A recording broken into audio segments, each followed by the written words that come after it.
All right, welcome to the North Fork Experience, the podcast where we explore the journeys of exceptional individuals and businesses shaping our communities and industries. I'm your host, Kirk Hays, and today we have Mr. Philly Real Estate, a trusted advisor with 2 decades of experience in the New York and Philadelphia markets, who leads the Ian Perler Team at KWN Power. Please welcome Ian Perler.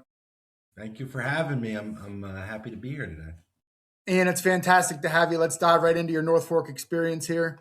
Ian, your foundation was built on classic real estate, door knocking and flyer drops for your family's business. How does that experience, long before algorithms and ad targeting, influence the way you lead your team and approach client relationships today?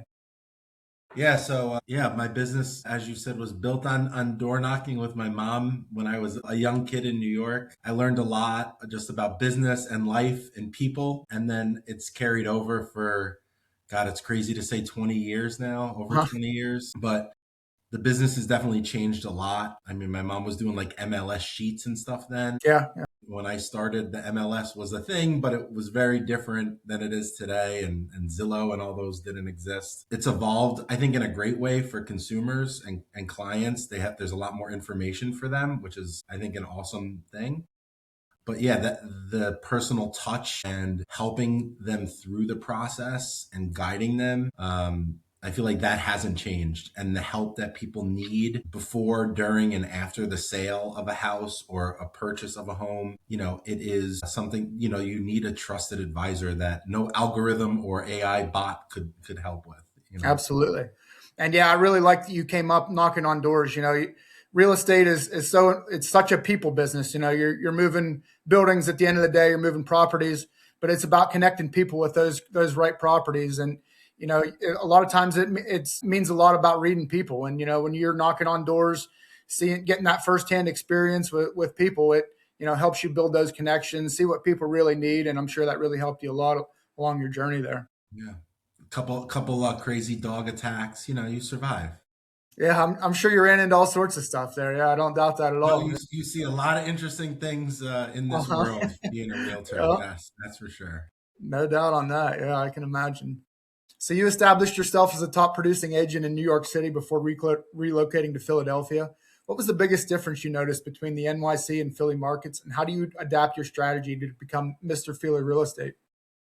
Yeah, so when I was in Queens, my mother's still there. She's still selling houses, selling away. We were in a very concentrated area that we focused on. The biggest thing, I was selling co-ops, which is like something that like really doesn't exist in many other places other than New York. And where I started selling was Jackson Heights, which is the original co-op community. So that's where it all started. And it was a historic landmark neighborhood. And we basically just owned that neighborhood. Like that was our focus. That's all we did. When I moved here, the first place I lived was in Graduate Hospital in South Philly area. And I noticed very quickly that you could master a neighborhood, but the density compared to New York is very different. There's not as many people per square foot, per whatever you want to call it, per acre. That made a big difference. And then I would say the other very staggering difference is price. What you get for a dollar in New York compared, and Queens is not nearly as expensive as some of the, Manhattan and some of the other boroughs. But what you get for your dollar here compared to there was the biggest thing I saw. Yeah, I know we talked a little bit before we got on here. I lived out that way for a little bit. Now I'm in Western Pennsylvania, kind of Northwest PA, and I can tell you the difference between what you get for your dollar out here is a lot different than out your way now too. So I can see that how the zip code has a major play on how you're looking at your listings there for sure. Yeah, it's that was an eye opening. I was like the first time I like saw a house and it was like only a couple $100,000, which is a lot of money, Yeah. no doubt. But I was like, wow, you can get a lot for a couple $100,000 where you're getting like a studio or a 1-bedroom apartment in New York, which was kind of it was crazy to see the difference. Yeah, understandable for sure. Yeah, I get it. So your team's core mission is built on principles like unsurpassed service, honesty, and responsiveness. How do you blend that classic professionalism with the cutting edge marketing required to move homes in today's fast paced market? Yeah, I mean, so again, I think a lot of what we do, we have a lot of systems in the back end that is, we have a full-time admin that is a lifesaver who is doing a lot of our transaction coordinating and things behind the scene that people don't even realize is happening. But the face to face, the working through scenarios, the contractors, the dealing with home inspections, that is all about service and trust and good guidance. And at the end of the day, you know, speaking from like the seller's perspective, it's ultimately up to the seller if they do or don't want to do work or give a credit for work after a home inspection, right? But I'm going to give them all the best possible scenarios and give them my opinion of like, it makes sense to move forward. These buyers are unreasonable. They're not Uh, unreasonable. Do you want to risk it and put it back on the market to save $500? Like, it doesn't really make sense, because then you're yeah, like, you're the house that went back up on the market and everyone looks at you a little doesn't differently. look great. Yeah, And so, like, those are the conversations we try to give our clients. And then some of them choose to go back on the market, and sometimes it works out and sometimes it doesn't. But I think that personal touch and experience, and, you know, I came from a background of like selling apartments in New York. And then when I moved here, I got a little bit more into developing, and did a couple of renos and some new construction builds, and worked with some clients and investors. So having that knowledge, I think, and years of it now, which is crazy to say, it all adds up, and it's hard to quantify that. But like, you can look at like price per square foot of this house and that house, but it doesn't necessarily mean that they're worth the same amount. yep, absolutely. Yeah.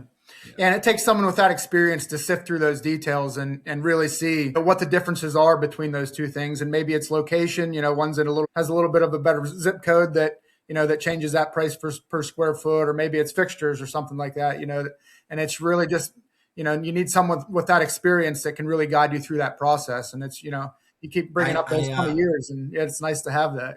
it definitely adds up. And the other funny thing I can say is like, I'm still learning. Like, I moved to the suburbs in 22, 4 years, almost 4 years ago now. I remember looking at houses, and I had some friends that were realtors out here, and I work out here now much more so than I did previously. But I remember agents going, never buy on a double yellow line road. And I was like, what are you talking about? Like, I had no idea. Uh, And then you like live out here and learn and buy a house, and you learn the difference of like a property value on a busy street in the suburbs, where like that's not a thing in the city. Like, no one cares. There's blocks maybe, or areas, but like very different than like particular streets value changing because of traffic, which is like Yeah, weird. absolutely. And yeah, I always like to say you want to bring your experience, but you have to have the mindset of a beginner a little bit too, because there's always Yeah. something to learn from each transaction or each, opportunity that you find yourself in. You can always learn a little bit from it. Yeah. I've had some doozies, I'm especially sure. the Yeah. last couple of years. It's been wacky, but that's life. Uh-huh. Absolutely. So you have deep knowledge of both mainline estates and center city townhouses from Ardmore to Fishtown. What is your strategy for maintaining an insider's understanding of such diverse and competitive neighborhoods? Yeah. So, like I said, so I moved out to the suburbs a couple of years back, definitely focusing more on helping people out here.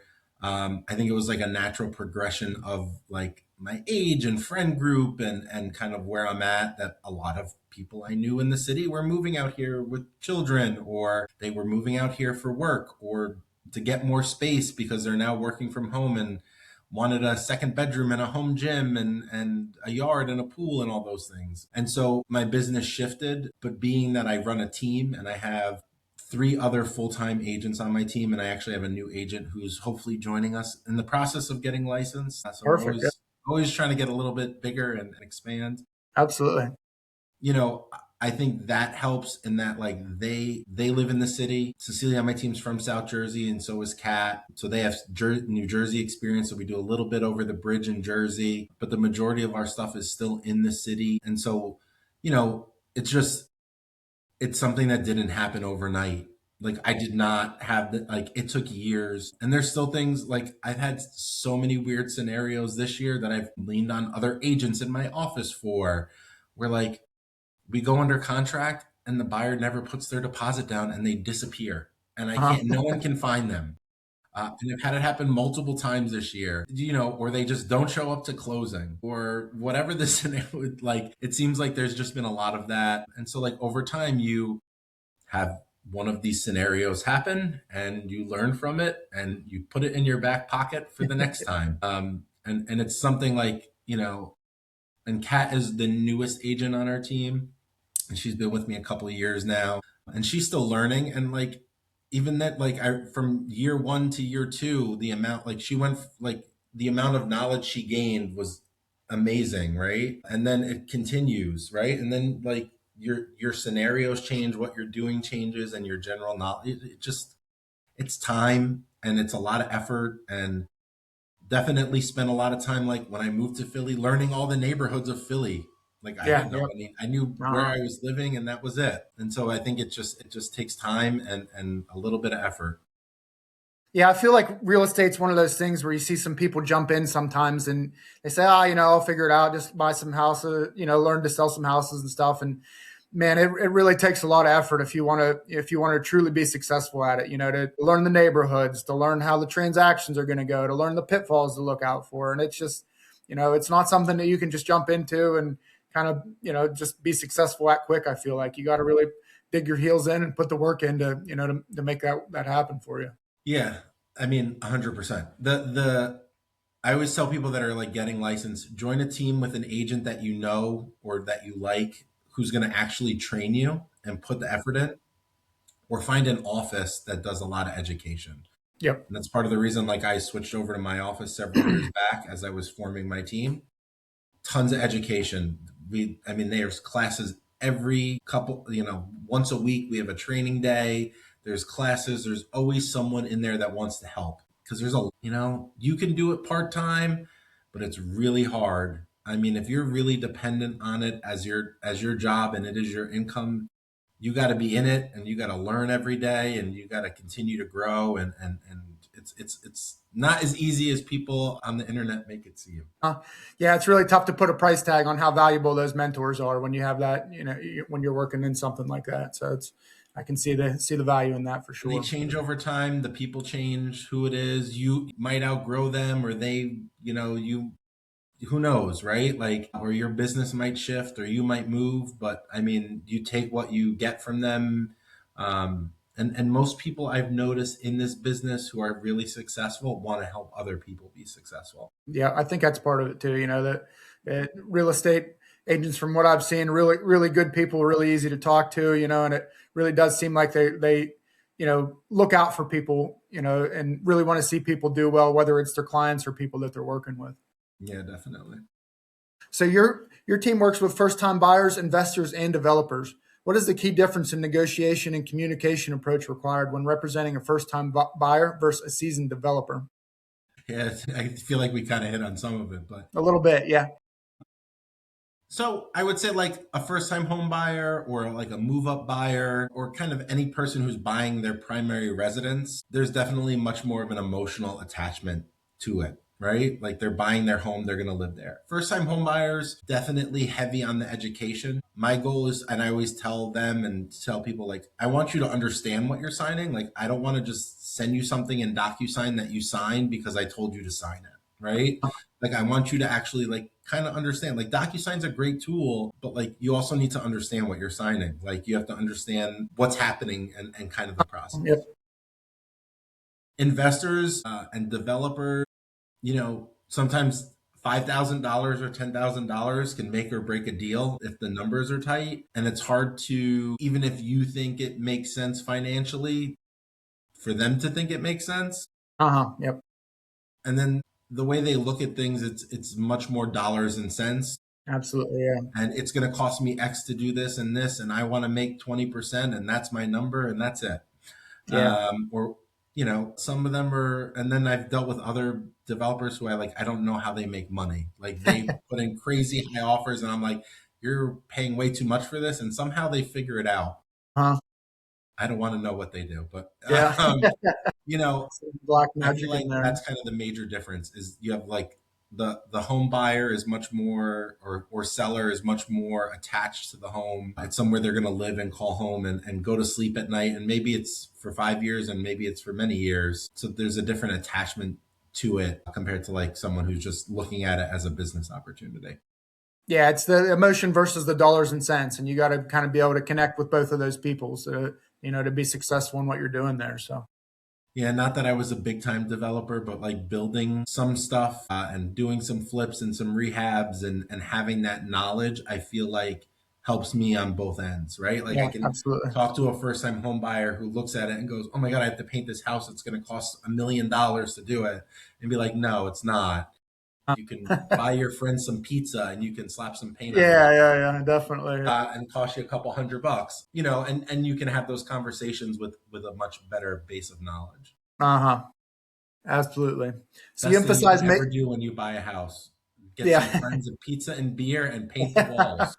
Yeah, that's one way to do it for sure. Yeah, the ins and outs of the realtor world there, you see it Yeah. all, huh? You know how to make stuff happen for sure. So pizza and beer does wonders. Yeah.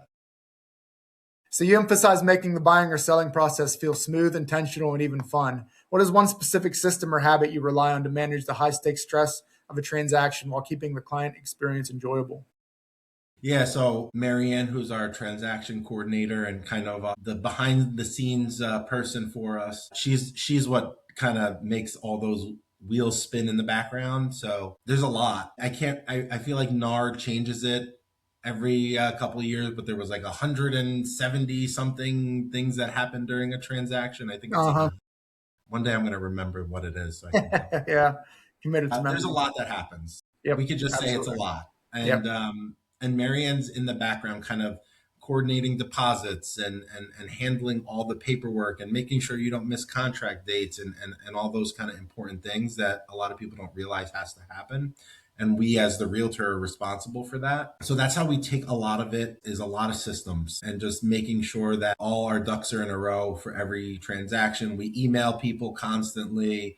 People always miss emails, so we try to stay on top of them, but we try to be consistent and give people a whole bunch of messages. And Marianne's the one in the background, again, like kind of doing a lot of that. And then the fun part is like, I think I'm a fun person. Maybe I'm not. I don't know. Like, I just try to enjoy life. Like, I hate to say it, but like sometimes people call me and I get their buying their house, but they like screaming on the phone and yelling, and like sometimes it's like I get it, like, but it's a house and no one's gonna die today. Yeah. Yep. We have to, like, we'll get through it. Like I've had people whose deals I never thought would happen. We just take a step back and we get through it, right? Like you just take a deep breath and you figure it out and you do it together. And like I like to joke around when I'm showing houses and have fun, and like that's the person I am. That's Yeah. I feel like most of my team members and the people I surround myself with are. And like that's I feel like it doesn't have to be so serious. It can be. If you want to be serious, I can be very serious. Yeah. But Absolutely. it's hard for me to be serious. So I just like to enjoy. Enjoy it, man. Yeah, Sure just try that to helps enjoy you. the process. It's an awesome. Like for me, the best feeling ever is like when I meet someone who like is the first person of their family to ever buy a house, Uh-huh. or Yep. they never thought they would buy a house in their whole lives, and they've been saving money and they never thought they could do it, and we get them in a home. Like that is the best feeling in the world, to help someone hit that dream, right? So like let's enjoy it. Let's enjoy the Yeah. process and Uh-huh. have fun while we're doing it. Yeah, You know? absolutely. That's a big deal for sure, and it's an emotional one, like we talked about for a lot of people. And when they hit that, enjoy it and live it up a little bit. Heck, why Yeah. not? So you have a long history in management and sales leadership, including your time as a sales manager at Star Real Estate Group. What is the most valuable lesson you teach agents on your team about building long-term relationships versus chasing commissions? Yeah, so a lot of my business is all relationship.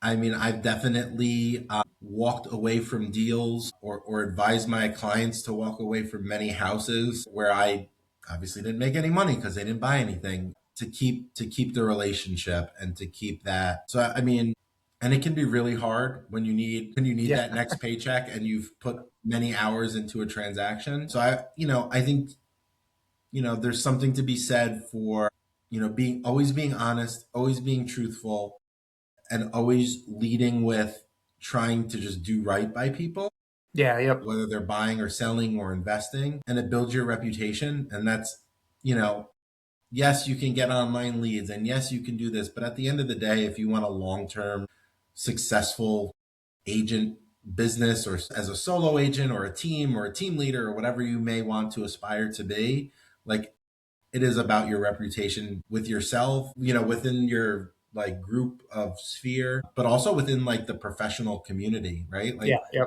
there's a lot of agents out there who like you'll say like, oh, I'm doing a deal with this person, and you'll be talking to a friend in your office, and they're like, oh, oh, Good they're luck. impossible. And people know who the hard agents are to deal with and the Yeah. good Yep. agents, and it makes a huge difference. And I feel like that's one thing I always wanted was like a good reputation, for my clients and my friends and family, but also for like my peers. Yeah. Absolutely. Yeah, that reputation matters so much in that business. And when the word gets out that you're putting, your clients first and not just the commission, like it really goes a long way to, future work. It's easy for them to say, hey, Ian really did me well when I was selling my house. I'm sure if you got a house coming up for sale, he's the guy. So it Yeah, really matters. it does. And sometimes it sucks for your bank account though. Yeah. Yeah. Understandable. Yeah, definitely. So you have a dual license in Pennsylvania and New York. How does that ability to navigate two different states benefit clients who are relocating into the greater Philly area?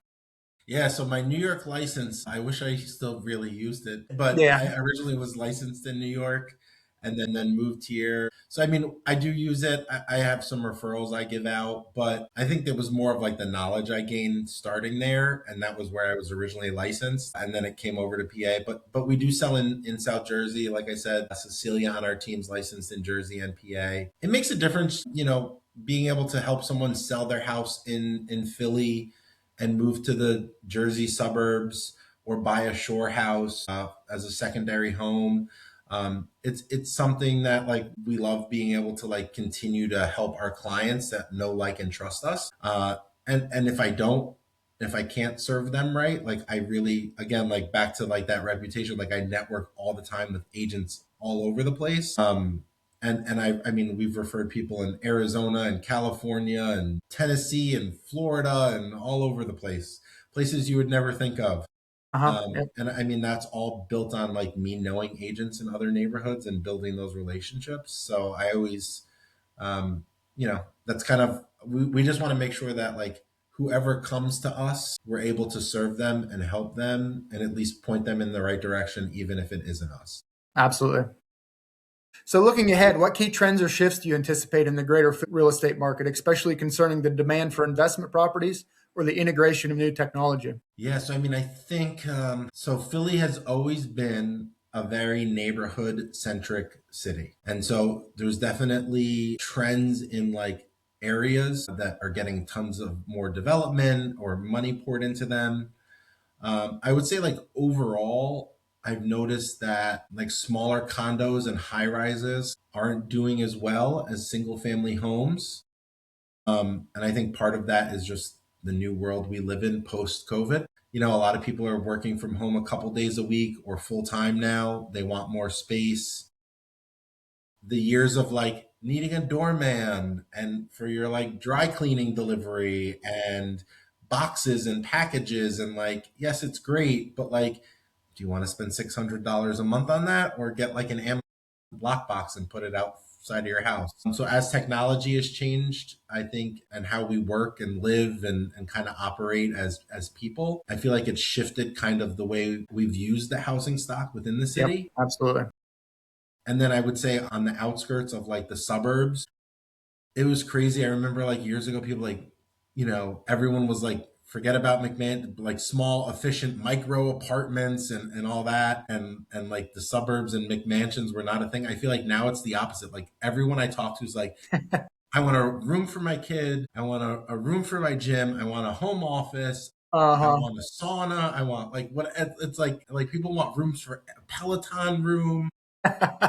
It's kind of interesting to see how people just want more and more space. It feels like now than Yep. ever before. Yeah, it's interesting. You've been in the game for a while, and you see all those shifts and how people react, and maybe people aren't as tied to being close to a big factory now or something like that because Mhm. you could work from home a lot more, and you just got to keep learning about those shifts and how it's changing the market and how you can make that work for you. Yeah, I mean, I will say, like, I've seen a lot of people move here from like North Jersey and New York for more space because they're like, I got to commute into the office one day a month or one day a week, and I'll just hop on the train, Yep. and I can buy a huge house at half the price. So Uh-huh. I've seen a lot of that, which is interesting. And I've seen a lot of people in the last couple of years, and I don't know if this is just where we are, like as a society as a whole, move in or out of the area to be close to family. Uh-huh. And it's not even like people used to move generally for work, but I've seen a lot of like, the boomer generation like move to be close to their grandkids, Yeah. Yeah. or like a lot of people I know move back to like their hometowns or close to their hometowns to be closer to their parents because they don't have to go into work every day. Yep. So it's Absolutely. interesting to see that the big shift towards being closer to family, which was like for years wasn't really a thing. It was like I'm Yeah. moving Uh-huh. wherever my job tells me to move. Yeah, absolutely. Yeah, and you just got to keep playing those shifts and see how they take you. So that's really interesting. So this conversation's been incredibly insightful. That showcases your 2 decades of experience, your deep market knowledge, and your commitment to classic professionalism. Your North Fork experiences offers powerful lessons to building a lasting reputation in competitive markets. Thank you so much for sharing your journey with us today. Yeah, thank you. Hopefully I didn't talk too much. Nah, good stuff. All I good am a stuff. talker, so thank you. Yeah. But I appreciate it. It was great chatting. Before we wrap up, for our listeners in the greater Philly area who are looking for a trusted advisor, whether they're a first time homebuyer, investor, or developer, what's the best way for them to reach out and learn more about you and the Ian Perler team? Boy, well, you can just look up Ian Perler Team. I'm kind of everywhere on the internet if you type in those words on Google or anywhere. But Instagram's usually great. It's Mr. Philly RE. That was my first tagline when I moved here. Perfect. Yeah. And yeah, or you can, my website's ianperlerteam.com. You can always just put a message in through there. Fantastic. We'll include those notes in the details for easy access. That's all for this episode of the North Fork Experience. A huge thank you again to our incredible guest, Ian Perler. And thank you all for tuning in. Until next time, keep exploring, keep growing, and keep experiencing all that our communities have to offer. Thank you. Thanks so much.